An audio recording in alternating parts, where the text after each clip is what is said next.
یہ لوگ جان بوجھ کر ان سے روگردانی کرتے ہیں اور محض ہیلا جوئی کے لیے اپنا مقدمہ نبی کریم صلی اللہ علیہ وسلم کے پاس لاتے ہیں، خالی بہانے کے لیے، ورنہ جانتے سب ہے۔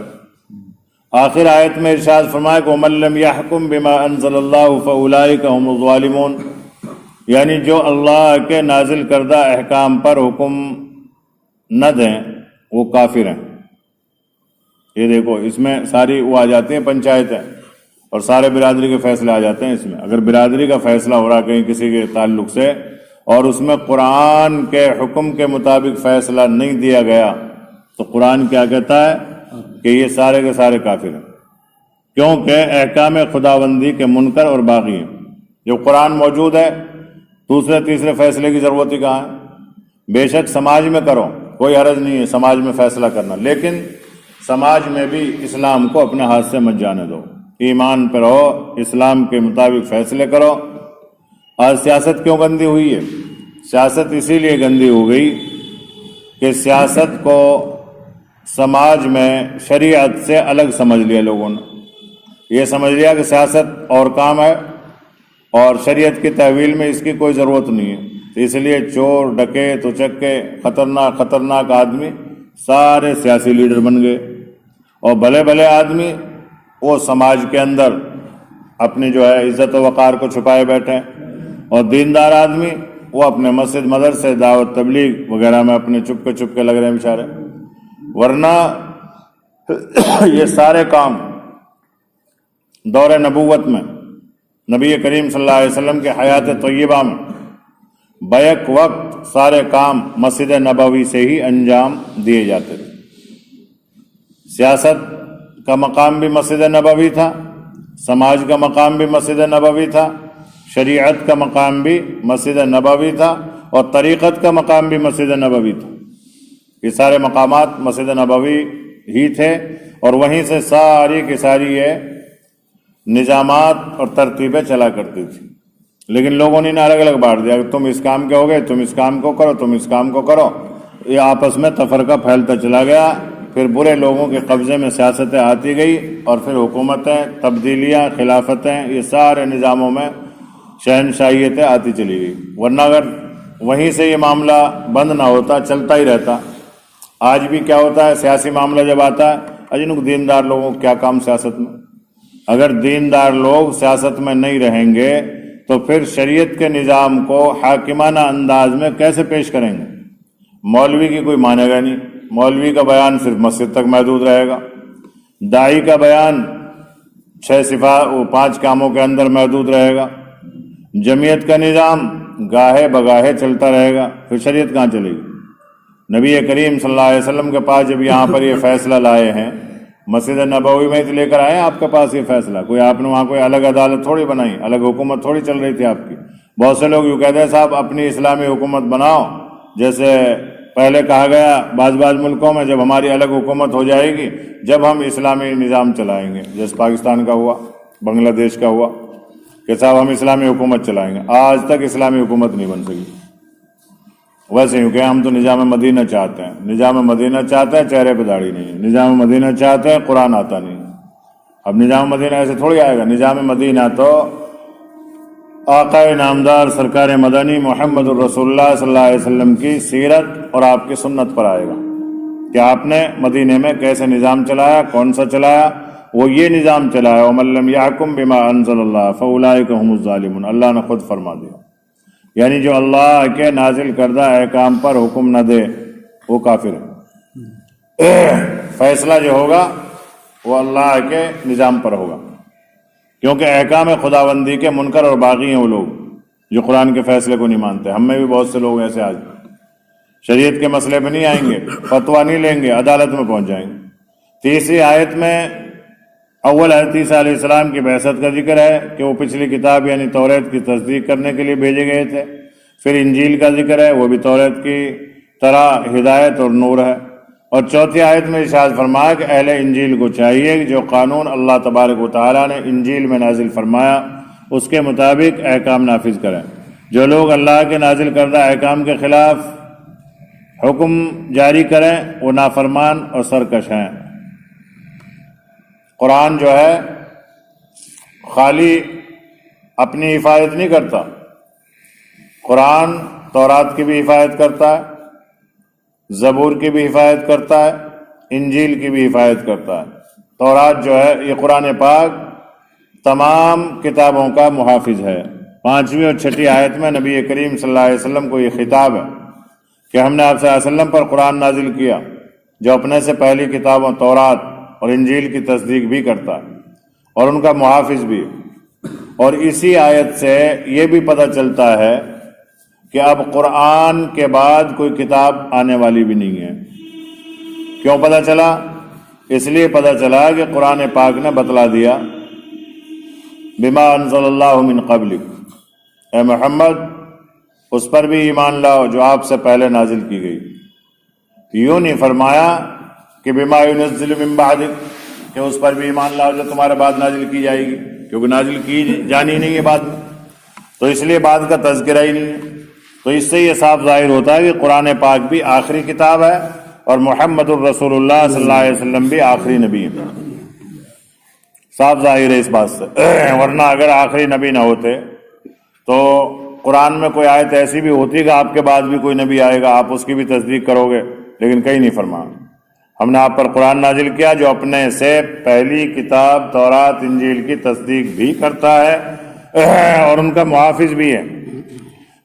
کیونکہ جب اہل تورات نے تورات میں اور اہل انجیل نے انجیل میں تحریف و تغیر تبدل کیا تو قرآن ہی وہ محافظ و نگراں ثابت ہوا جس نے ان کی تحریفات کا پردہ چاک کر کے حق اور حقیقت کو روشن کر دیا۔ بہت سے ایسے مسائل تھے تورات میں ملتے تھے لیکن اشارتاً پتہ نہیں چلتا تھا کہ اصل کیا ہے، اس میں قرآن نے بتلائی۔ پھر اصل فرعون کے بارے میں یہ تو تھا پہلے کہ صاحب ایسے ایسے ایک بادشاہ ظالم فرعون گزرا، انہوں نے یوں کیا، لیکن غرق کہاں ہوا یہ قرآن نے بتایا۔ کیسے کیسے غرق ہوا وہ ساری تفصیلات قرآن پاک نے دی۔ نوح علیہ السلام کے بارے میں تذکرہ ملتا ہے تورات زبور انجیل میں، لیکن وضاحت بیان نہیں کی تھی، لیکن اللہ رب العالمین نے قرآن پاک کے اندر اس کی پوری وضاحت بیان فرما دی کہ نوح علیہ السلام کے دور میں کیسے کیسے طوفان آیا، کہاں جا کے کیسے وہ بچے، کائی میں بچے، اور پھر وہ کشتی کہاں رکی، جودی پہاڑ پر رکی، جودی پہاڑ کہاں ہے، وہ ساری چیزیں قرآن نے بیان فرمائی۔ تورات و انجیل کی اصل تعلیمات آج بھی قرآن ہی کے ذریعے دنیا میں باقی، جبکہ ان کتابوں کے وارثوں اور ان کی پیروی کے مدعیوں نے ان کا حلیہ ایسا بگاڑ دیا ہے کہ حق و باطل کا امتیاز ناممکن ہو گیا۔ آخر آیت میں نبی کریم صلی اللہ علیہ وسلم کو وہی حکم دیا گیا جو اہل تورات اہل انجیل کو دیا گیا تھا کہ آپ کے احکام اور فیصلے سب اللہ کے نازل کردہ احکام کے مطابق ہونے چاہیے۔ یہ لوگ جو آپ سے اپنی خواہشات کے مطابق فیصلہ کرانا چاہتے ہیں اور ان کے مکر سے آپ باخبر رہیں۔ اس ارشاد کی خاص وجہ یہ تھی کہ یہود کے چند علماء نبی کریم صلی اللہ علیہ وسلم کی خدمت میں حاضر ہوئے اور عرض کیا، آپ جانتے ہیں کہ ہم یہود کے علماء ہیں اور یہود کے ہم پیشوا ہیں، علماء یہود ہیں ہم، اگر ہم مسلمان ہو گئے تو وہ بھی سب مسلمان ہو جائیں گے، لیکن ہماری ایک شرط ہے کہ ہمارا ایک مقدمہ آپ کی قوم کے لوگوں کے ساتھ ہے، ہم یہ مقدمہ آپ کے پاس لائیں گے، آپ صلی اللہ علیہ وسلم اس میں فیصلہ ہمارے موافق فرما دیں تو ہم مسلمان ہو جائیں گے۔ یہ لالچ تو حق تعالیٰ شانہ نے اس پر اللہ کے رسول صلی اللہ علیہ وسلم کو متنبہ فرمایا کہ آپ ان لوگوں کے مسلمان ہو جانے کے پیش نظر عدل و انصاف اور اللہ کے نازل کردہ قانون کے خلاف فیصلہ ہرگز نہ دیں۔ اس میں وہ داعی بھی سن لیں جو بعض وقت قرآن حدیث کے خلاف جاتے ہیں، لوگ اس کام سے نفع زیادہ ہو رہا ہے، یہ ظلم ہے قرآن کے ساتھ۔ نفع اور نقصان کو اللہ اور اس کا رسول زیادہ جانتا ہے، دین کے نفع نقصان کو، کیونکہ اللہ نے دین بنایا اور نبی نے اس پہ چل کر دکھایا۔ اب کسی گاڑی کو کوئی بنانے والا زیادہ جانے گا، دیکھنے والا جانے گا؟ چلانے والا زیادہ جانے گا یا خالی بیٹھنے والا جانے گا؟ چلانے والا۔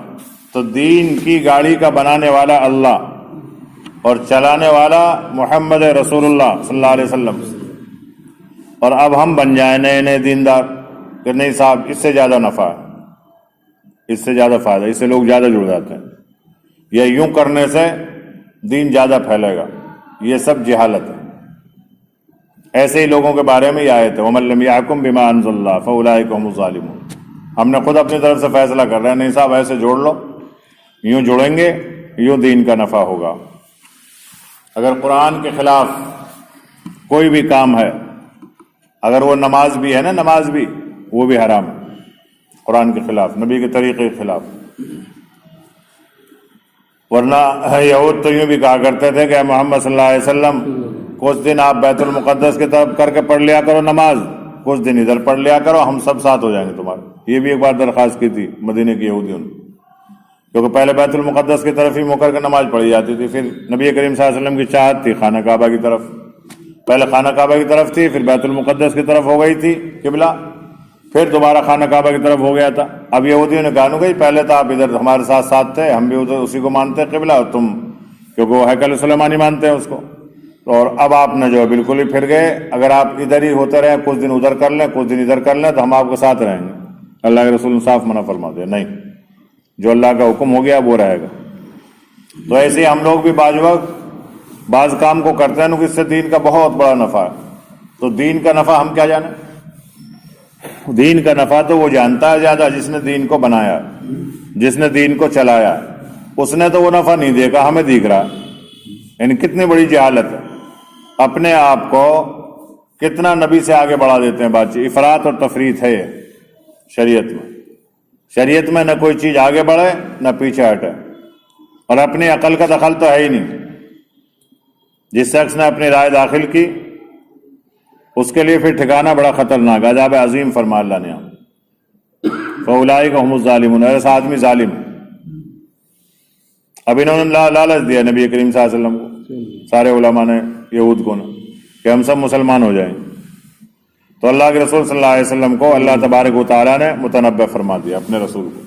یہ تھا وہ علم عطائی جس پہ لوگ جھگڑتے ہیں بعض لوگ کہ آپ صلی اللہ علیہ وسلم کو علم غیب تھا، اور بعض کہتے ہیں کہ علم غیب نہیں تھا، بعض کہتے ہیں کہ علم غیب تو تھا لیکن وہ ذاتی نہیں تھا، عطائی تھا۔ ارے عطائی تھا یا ذاتی تھا، تم سے قبر میں اس بارے میں پوچھنی ہوگی۔ یہ خواہ کہ وہ اختلافات ہیں جن میں الجھ کر امت آج بہت دور جا پہنچی دین سے، ظاہر جیسے باتوں میں الجھ رہے ہیں، کوئی زور سے آمین کہنے میں الجھ رہا، کوئی کھڑے ہو کے سلام پڑھنے میں الجھ رہا، کوئی نہ پڑھنے میں الجھ رہا، اور کوئی تو بہت سے جو ہے دور دور سے ہی نکل جائیں، دعا سلام بھی نہیں کرتے اس معاملے میں۔ تو یہ ساری جہالت کی چیزیں ہیں، ان سے بچنا چاہیے آدمی کو جہاں تک بچا جائے۔ قبر میں اس چیز کی پوچھنی ہوگی، قبر میں تو صرف یہ پوچھ ہوگی کہ کس دین پر زندگی گزاری، کس نبی کی اتباع میں گزاری، اور کس کو تم نے رب مانا۔ یہ تین اہم سوالات، اور پھر اور باقی سوالات زندگی کارگزاریاں ہیں۔ تو یہاں پر اللہ رب العالمین نے اپنے حبیب کو متنبع فرما دیا کہ ان لوگوں کے مسلمان ہو جانے کے پیش نظر عدل و انصاف اور اللہ کے نازل کردہ قانون کے خلاف فیصلہ ہرگز نہ دیں، اس کی پرواہ نہ کریں کہ یہ مسلمان ہوں گے یا نہیں ہوں گے۔ بہت سے ساتھی ہمارے کیا کرتے ہیں، اپنی مسجد کی تعلیم کو چھوڑ دیتے ہیں، وہاں کا تقاضا ہے۔ وہاں صاحب فرما رہے تھے ایک دن کہ یہ دین نہیں ہے، نفسانیت ہے، کہ صاحب وہاں کا تقاضا، اپنی مسجد کی تعلیم، مسجد کا مشورہ اور مسجد کے امور کو چھوڑ کر دوسری جگہ بھاگ رہے ہیں، صاحب وہاں نفع ہوگا زیادہ۔ یہ اصول تبلیغ نہیں ہے، یہ نفسانیت ہے آدمی کی۔ اپنی تعلیم میں شرکت نہیں ہے، دوسرا تقاضا ہو رہا صاحب۔ پہلے اپنے کام تو، اب کوئی آدمی کہے صاحب فجر کی نماز آج میں اس لیے نہیں پڑھ رہا، وہاں جا کے مجھے گشت کرنا ہے، پہلے فرض کو ادا کر لو اپنا، جو اپنی مسجد کے امور ہے پہلے ان کو پورا کر لو، اب اس کے بعد میں پھر خوب کرو ترتیب۔ پھر لیکن ہوتا کیا ہے، سلام پھرا دعا بھی نہ مانگ، کہا تقاضے بجا رہے، تقاضے، یہ کوئی تقاضے نہیں، نفسانیت ہے، اس آیت کے منافی۔ شرائع انبیاء میں جزوی اختلاف اور اس کی حکمت، اس آیت میں دوسری ہدایت کے ساتھ ایک اہم اصول، سوال کا جواب بھی بیان فرمایا، وہ یہ کہ جب تمام انبیاء علیہ السلام اللہ تعالیٰ ہی کی طرف سے بھیجے ہوئے اور ان پر نازل ہونے والی کتابیں اور صحیفے، ان کی شریعتیں سب اللہ جل شانہ ہی کی طرف سے ہیں، تو پھر ان کتابوں اور شریعتوں میں اختلاف کیوں ہے؟ یہ بات ذہن میں آ سکتی ہے آدمی کی۔ اور آنے والی شریعت و کتاب پچھلی شریعت و کتاب کو منسوخ کیوں کرتی ہے؟ تو اس کا جواب ما حکمت خداوندی کے اس آیت میں بیان کیا گیا۔ لِكُلٍّ جَعَلْنَا مِنْكُمْ شِرْعَةً وَمِنْهَاجًا وَلَوْ شَاءَ اللَّهُ، یعنی ہم نے تم میں سے ہر طبقے کے لیے خاص شریعت، خاص طریق عمل بنایا، جس میں اصول مشترک اور متفق علیہ ہونے کے باوجود فروعی احکام میں کچھ اختلافات بمصلحت ہوتے ہیں، اور اگر اللہ تبارک و تعالی چاہتا تو اس کے لیے کچھ مشکل بھی نہیں تھا کہ تم سب کو ایک ہی امت، ایک ہی ملت بنا دیتا، سب کی ایک ہی کتاب، ایک ہی شریعت ہوتی، لیکن اللہ رب العالمین نے اس کو اس لیے پسند نہیں کیا کہ لوگوں کی آزمائش مقصود تھی کہ کون لوگ ہیں جو عبادت کے حقیقت سے واقف ہو کر ہر وقت گوش بر آواز رہتے ہیں، جو حکم ملے اس کی تعمیل کریں، جو نئی کتاب یا شریعت آوے اس کا اتباع کریں۔ پہلی شریعت و کتاب ان کو کتنی محبوب ہو اور آبائی مذہب ہو جانے کے سبب اس کا ترک کرنا ان پر کتنا ہی شاق ہو، مگر وہ ہر وقت گوش بر آواز اطاعت کے لیے تیار رہتے ہیں۔ اور کون ہیں جو اس حقیقت سے غافل ہو کر کسی خاص شریعت یا کتاب کو مقصد بنا بیٹھے اور اس کو ایک آبائی مذہب کی حیثیت لیے ہوئے ہیں، اس کے خلاف کسی حکم خداوندی پر کان نہیں دھرتے؟ یہ ہے اختلاف کی وجہ۔ اللہ نے مصلحت اس میں سمجھی امتحان میں۔ اختلاف شرائع میں یہ بھی بڑی حکمت ہے جس کے ذریعے ہر زمانے ہر طبقے کے لوگوں کو صحیح عبادت اور عبودیت کی حقیقت سے آگاہ کیا جاتا ہے۔ در حقیقت عبادت نام ہے بندگی اور اطاعت اور پیروی کا، جو نماز، روزہ، حج، زکوٰۃ یا ذکر و تلاوت میں منحصر نہیں۔ نئے چیزیں اپنی ذات میں مقاصد ہیں، بلکہ ان سب کا مقصد صرف ایک حکم الہی کی اطاعت ہے۔ یہی وجہ ہے کہ جن اوقات میں نماز کی ممانعت فرمائی گئی ہے ان میں نماز کوئی کار ثواب نہیں بلکہ الٹا گناہ کا موجب ہے، کیونکہ ایمان والے کی ساری زندگی آزمائش اور امتحان کی، تو اللہ تعالیٰ ان کو آزمانا چاہتا ہے، اس لیے شریعتوں میں اختلاف رکھا، کوئی شریعت میں کوئی حکم، کوئی شریعت میں کوئی حکم۔ اگر ساری شریعتیں ایک جیسی ہوتی تو پھر بعض وقت ایسا بھی ہوتا کہ شریعتوں میں خاندانی رسم و رواج چل جاتے، جیسے آج کل چل رہا، بہت سی چیزوں میں چلتا ہے، گدی نشینی میں چلتا ہے خاندانی رسم و رواج، اہل تشیعوں میں چلتا ہے، ائمہ کی تقلید میں رسم و رواج، وہ اس رسم و رواج کو چھوڑتے ہی نہیں۔ تو اس لیے اللہ رب العالمین نے نئی نئی شریعتیں بھیجی تاکہ نئے نئے انداز سے، نئے نئے طریقے سے میرے بندوں کی آزمائش اور امتحان ہو سکے۔ اب جیسے نیا دعوت میں لگنے والا ساتھی ہے کوئی، اس کے لیے حکم کیا ہے کہ صرف 5 کاموں میں جڑتے رہو، مہینے میں 3 دن لگاتے رہو، بس چلتے رہو۔ اب یہ اس پر پابند ہو جائے، اب اس کے لیے آگے کا سبق ہے پھر کہ نہیں صاحب اب 3 دن سے کام نہیں چلے گا تمہارا، اب تو تم 10 دن لگاؤ گے، نئی تبدیلی۔ پہلے خالی جو ہے تعلیم ہوا کرتی تھی، لیکن پھر ترتیب آئی اور آگے مزید محنت اور قربانی کی کہ تعلیم کرو گے، دعوت، تعلیم، استقبال، دعوت اور استقبال کے ساتھ۔ اب تعلیم پہلے تعلیم ایسی چلتی تھی، لوگ بیٹھ جاتے تھے، تبلیغ نصاب پڑھتے تھے، چلتا تھا معاملہ۔ لیکن پھر آزمائش اور آگے قربانی کو بڑھانے کے لیے پھر بڑوں نے کیا کر دیا کہ اب اس میں استقبال بھی جوڑو اور دعوت بھی جوڑو۔ ایک طرف دعوت کی باتیں بھی چلتی رہے، استقبال بھی چلتا رہے، اور پہلے عمومی گشت ہوا کرتے تھے، پھر خصوصی گشت شروع ہوئے، پھر تعلیمی گشت شروع ہوا، پھر تشکیلی گشت شروع ہوا قربانی کو بڑھانے کے لیے۔ ایسے ہی شریعتوں کا نظام ہے، پہلی شریعتوں میں کچھ مسائل، پھر دوسری میں کچھ اور مسائل، پھر تیسری، پھر اور مسائل، پھر جب سارے مسائل مکمل ہو گئے پھر دین محمدی اس کا نام رکھ کر اس کو شریعت محمدی مکمل کر دیا۔ اب یہ نماز ہے، روزہ ہے، زکوٰۃ ہے، حج ہے، ذکر ہے، تلاوت ہے، مقصد صرف سب کا کیا ہے؟ اللہ کے حکموں کو ماننا۔ لیکن نماز میں کیا ہے؟ نماز میں 1 روپیہ نہیں لگتا، اور جو روپیہ گھر پہ لگتا ہے نا وہ مسجد میں آ کے اور نہیں لگتا، کیوں گھر پہ پانی بہاتا 10 کلو، یہاں مسجد میں آ کے نہا بھی رہا، دھو بھی رہا ہے اور وضو بھی کر رہا ہے فری میں، تو فری کی عبادت ہو گئی نماز۔ اب آ گیا معاملہ روزے کا، روزے میں تھوڑی مشقت والی، قربانی والی عبادت ہو گئی کہ صاحب اس میں جو ہے نماز بھی پڑھنا پڑے گا اور بھوکا بھی رہنا پڑے گا۔ اب اس سے تھوڑا سا اور آگے بڑھے، اب تم مالدار ہو گئے، اب مالدار ہو گئے تو اب سال میں زکوٰۃ بھی ادا کرتے رہو، اب مالی قربانی بھی، اب پھر تھوڑا اور آگے قربانی کائی کی حج کی، اب اس میں یہ ساری قربانیوں کا مجموعہ ہے، نماز کا بھی، روزے کا بھی، زکوٰۃ کا بھی، سارے مجموعے حج میں آئیں گے۔ پھر کہ جو مشقتیں آپ نے نماز میں برداشت نہیں کی، اب حج کے سفر میں کرو، جو روزے میں بھی نہیں کی اتنی مشقتیں، اب حج کے سفر میں کرو، زکوٰۃ میں دیا تھا تم نے 2.5%، 40واں حصہ، اب اس زکوٰۃ میں جو ہے سفر کا پورا خرچہ لگاؤ، اس میں مال بھی گیا۔ اب تو یہ ساری چیزیں ایسے ہی، ذکر ہے، تلاوت ہے۔ ذکر میں کیا ہے؟ بہت آسان ہے، چلتے پھرتے، گھومتے بیٹھتے اٹھتے کبھی بھی کر لو۔ تلاوت کیا ہے؟ تلاوت کے لیے مستقل قربانی ہے پھر، کہ اگر حافظ ہیں آپ یا پڑھے لکھے ہیں یا قرآن کی کچھ آیات جانتے ہیں، ان کو چلتے پھرتے ہوئے آپ پڑھ سکتے ہیں، لیکن اصل اصول آداب میں کیا؟ پاک صاف ہو کے، وضو کر کے، قرآن پاک لے کے اب بیٹھ کر پڑھو۔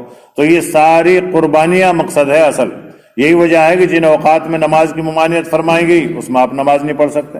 ایام عیدین وغیرہ ہیں جن میں روزہ رکھنا منع ہے، تو اس وقت روزہ رکھنا بھی گناہ ہے، یہ آزمائش کا مقصد ہے، ورنہ روزہ تو ثواب ہونا چاہیے، لیکن جو اللہ کا حکم ہے وہ ماننا پڑے گا۔ 9 ذی الحجہ کے علاوہ کسی دن کسی مہینے میں میدان عرفات میں جمع ہو کر دعا عبادت کرنا ثواب کا کام نہیں ہے، لیکن حج کے ایام میں وہاں جانا فرائض میں سے ہے۔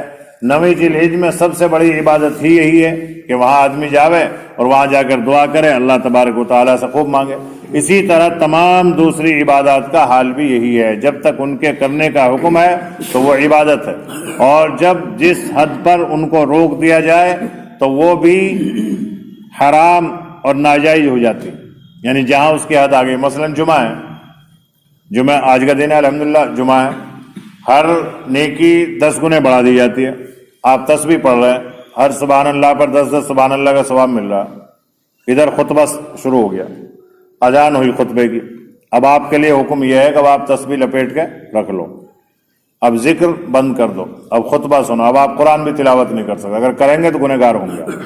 تو شریعت نام ہے پابندیوں کا، کہ اللہ کے حکم کو نبی کریم صلی اللہ علیہ وسلم کے طریقے پر آدمی پورا کرے، اس کا نام شریعت ہے، اور اسی کی دعوت لوگوں کو دینی ہے، اور اسی دعوت کے اوپر محنتیں چل رہی ہیں۔